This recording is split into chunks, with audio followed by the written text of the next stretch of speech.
Diabetes को silent killer क्यों कहते हैं? साइलेंट किलर इसलिए कहते हैं क्योंकि ये इतने माइक्रो लेवल पर, इतने छोटे छोटे लेवल पे आपके शरीर को नुकसान पहुंचाता है, जो कि आंखों से नहीं देखा जाता। और कई बार तो इसके सिम्टम्स आप महसूस भी नहीं करते हो।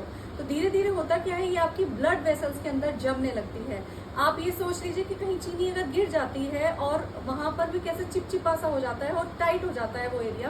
तो ऐसे जब वेसल्स के अंदर या आपकी जहां से खून आपका बहता है, उन रस्तों पर जब ये जमती है तो उस रस्तों को नैरो कर देती है, छोटा पतला कर देती है, जिसकी वजह से ब्लड को ज्यादा प्रेशर लगाना पड़ता है आगे बढ़ने के लिए। तो इसीलिए पेशेंट को हाइपरटेंशन हो जाती है, मतलब बीपी उसका बढ़ने लगता है।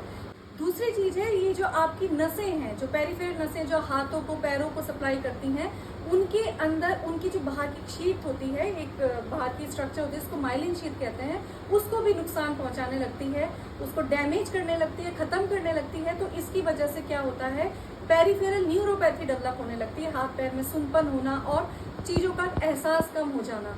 तो इस तरीके से आपकी नसों को खराब करती है। तीसरी चीज है, आपकी किडनी को खराब करती है। किडनी का जो फिल्टर करने वाली यूनिट है, जो जहां से आपकी सब चीजें छन कर यूरिन के रास्ते बाहर निकल जाता है वेस्ट प्रोडक्ट, उसको जो छानने वाली प्रक्रिया है उसको अफेक्ट करती है और आपकी बॉडी से प्रोटीन निकलने लगता है, जिसका एक सिम्टम देखा जा सकता है यूरिन में बहुत ज्यादा झाग आना और पैरों में सूजन आना। तो इस तरह से ये आपकी किडनी को डैमेज करती है और इसके अलावा ये आपके हार्ट को भी डैमेज करती है, क्योंकि जो बड़ी वेसल्स हैं उनके अंदर शुगर का जमा होने की वजह से हार्ट को पंपिंग में ज्यादा मेहनत करनी पड़ती है।